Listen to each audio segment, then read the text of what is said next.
হঠাৎ মেঘভাঙা বৃষ্টি ও এর ফলে সৃষ্ট আকস্মিক বন্যায় ভয়াবহ পরিস্থিতির সম্মুখীন হয়েছে পাকিস্তান। বিস্তীর্ণ এলাকা ভেসে যাওয়ার পাশাপাশি বড় ধরনের ভূমিধসের ঘটনা ঘটেছে অনেক জায়গায়। প্রাণহানির ঘটনাও ঘটেছে ব্যাপক মাত্রায়। মাত্র 2 দিনেই অন্তত 200 জনের মৃত্যুর খবর পাওয়া গেছে। সবচেয়ে বেশি ক্ষতিগ্রস্ত হয়েছে দেশটির খাইবার পাখতুনখোয়ার বুনের বাজাউর ও বাটগ্রাম। শনিবার 16 আগস্ট বিবিসির এক প্রতিবেদন থেকে এ তথ্য জানা গেছে।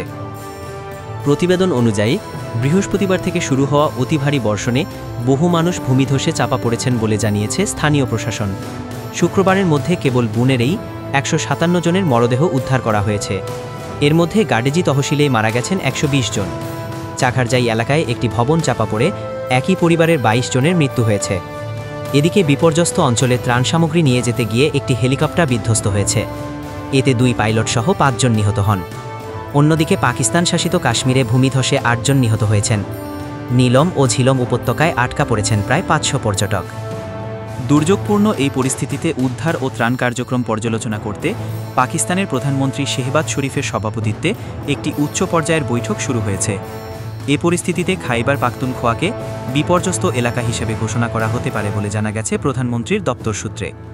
খাইবার পাখতুনখোয়া বিপর্যয় মোকাবিলা এজেন্সি জানিয়েছে, শুধু এ প্রদেশেই গত 24 ঘণ্টায় 189 জনের মৃত্যু হয়েছে। মৃতদের মধ্যে রয়েছেন 163 জন পুরুষ, 14 জন নারী ও 12 শিশু। হিগুকান্ত ও পীরবাবা এলাকায় বহু নারী শিশু এখনও আটকা পড়ে আছেন।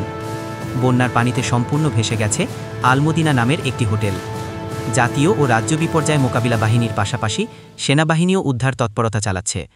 এই ঘটনায় মৃতের সংখ্যা আরও বাড়তে পারে বলে আশঙ্কা করছে স্থানীয় প্রশাসন।